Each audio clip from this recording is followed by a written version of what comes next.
This is Chip Maxwell, and you're listening to the Retire Smart podcast with David Brooks. In this episode, David and Chip look into Omaha's surprising mayoral election outcome, where John Ewing unseated incumbent Jean Stothert, and what that could mean for the city's future. They also explore the latest developments in tax legislation, SALT deduction debates, and why some market optimism might be premature, according to J.P. Morgan's Jamie Dimon. Hey, we've had some significant news since last we visited at these microphones, David Brooks. We had a mayoral election in Omaha, and some found it surprising, some found it an upset that the county treasurer, former police officer, Democrat John Ewing, defeated the incumbent Republican Jean Stothert. It did Were surprise you me. surprised? No, not at all. Listen, I believe term limits are a real thing that should be there. And of course, those that are against them say, well, the ballot box is your term limit. Well, Jean got a term limit. And again, I have praised Jean Stothert many, many times on this program. She was a pretty darn good mayor. We had a lot of economic growth under her tutelage and leadership. But the reality is, the longer you're in office as a politician, doesn't matter if you're left or right, the farther you get away from the people that voted you in. In other words, there's other things that might create or steer things. And I think that this came down to a referendum on the biggest issue that I had a problem with, which was the streetcar. This promising that it's going to serve the community, when the streetcar, if it was going to serve the community, it did not. And that's one of the things John Ewing pointed out. It did not serve the community he thought needed being served, in particular North Omaha. In other words, if we're going to do it, why not have it run to the airport? Why not have it run all the way out to Elkhorn if we're going to do it? In other words, make it useful. I would actually love to have a streetcar that ran, maybe right alongside Dodge or on top of Dodge or something, and maybe had 2 or 3 express stops at Regency, maybe around Village Point area, or maybe all the way out at Elkhorn, and you could park and ride and go downtown, have dinner or show or something. So if you're going to do it, make it more than a boutique novelty item. Have it really be functional. I live out towards Gretna. You live down in Papillion, right? If you and your wife want to go downtown for a dinner, and we talk about it, you and your wife do the same thing, Melissa and I. We like to walk around down. But if I'm going to go down to a show, I would love it if I didn't have to worry about parking and all that. In other cities, you park at a satellite stop and then ride the car into the town. In all of those other cities that you mentioned, not once has it been free. So, and that's the key point here, is the idea that you want to sell people on this won't cost the taxpayer a dime is complete lunacy. It's nonsense. And unfortunately, you had even the former president of the Chamber of Commerce, Dave Brown or whatever, kind of trying to sell that too. And I'm like, it's just disingenuous in my opinion. These are good people. I'm not calling them out. But congratulations to John Ewing, first black mayor of Omaha. Yes. And obviously Omaha had some you go back plus 100 years or so ago, there were some pretty nasty things that happened in our community. So I think this is a really nice thing to see that moving forward. Now, I now say, okay, what is he going to do for the business community? Because Omaha has been growing, so we want to make sure that we keep economic growth going. So, and in fact, maybe we'll reach out and see if he'd like to be on the show. I'd love to have him on the show. I'm in the unique situation that I do not live within the city limits, so I don't get to vote.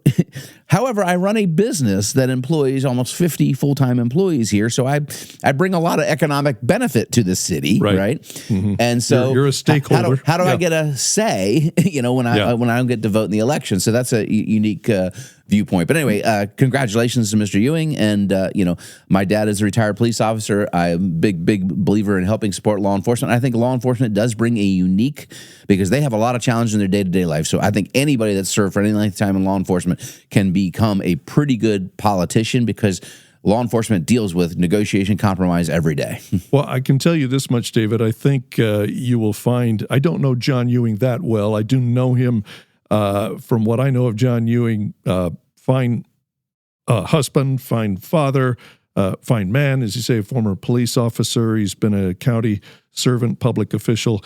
And I think you will find he is not, there's sort of a new strain of scorched earth, hard left Democrat. That is not John Ewing. He's more of a traditional, moderate Democrat. We used to call that a blue dog Democrat, if you will, back in the day, right? Right. And I think that Omaha is a center city, right? Omaha's a purple city. I mean, Right. downtown for sure. And I have friends with liberal point of views. I have family members with liberal point of views. As we said, I'm a registered independent. I talk about it all the time. My wife is way to the right of me.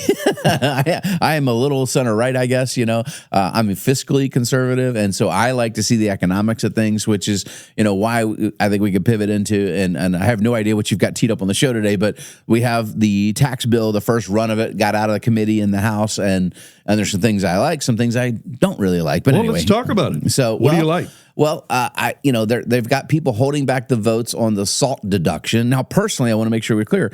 If they raise the SALT deduction to $40,000, which is what some holdouts are saying, state and local taxes, right? So you're allowed to. You're limited when you write off your federal income. You can write off what you pay to your state.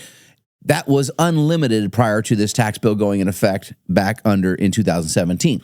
There's now what's called a SALT cap at $10,000. Well, I pay well over that to the state of Nebraska. So if they increase this, I personally will benefit. I hate it. As I think you should. Sorry. So it disproportionately benefits wealthier people that have higher property taxes.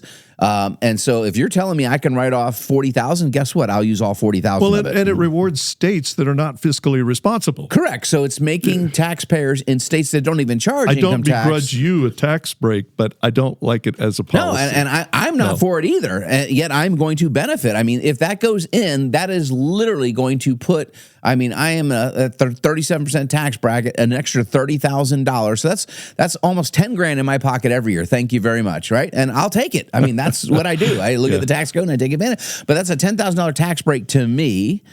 So it's not really helping the people that the people think it's helping. Anyway, that's we'll debate more on this once we have the actual final big, beautiful bill, as we're calling it, and we'll discuss it in much, much greater detail. David, I'm going to bring up a headline here that you sent me, and then I'm going to challenge you with a devil's advocate question. All right, so the headline is from CNBC.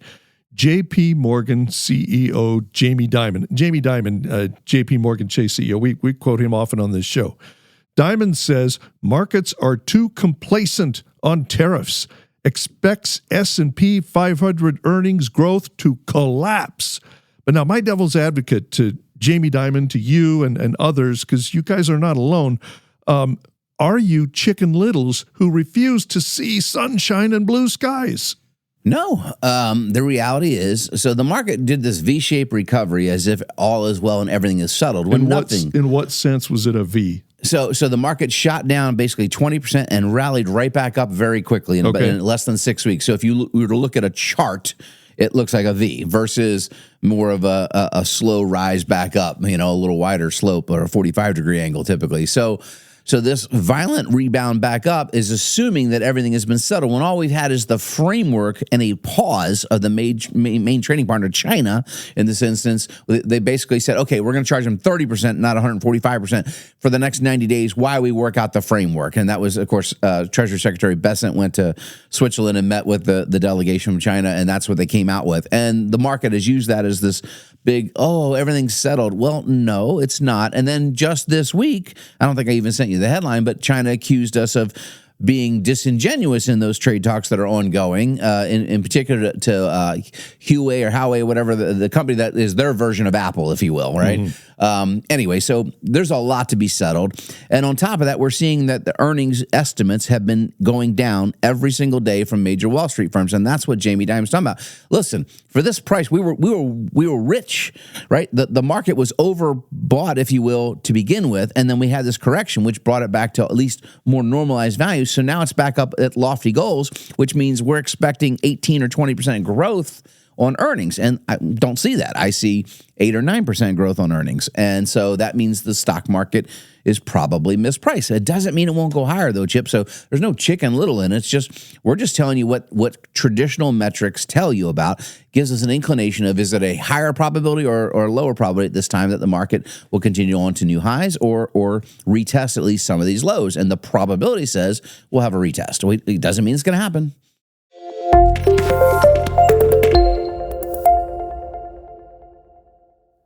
Thank you for listening to the Retire Smart podcast with David Brooks. If you want to learn how to generate lifetime income, reduce your tax bill, and maintain your lifestyle in retirement, visit retiresmartpodcast.com. and make sure to subscribe to keep up with new episodes every week.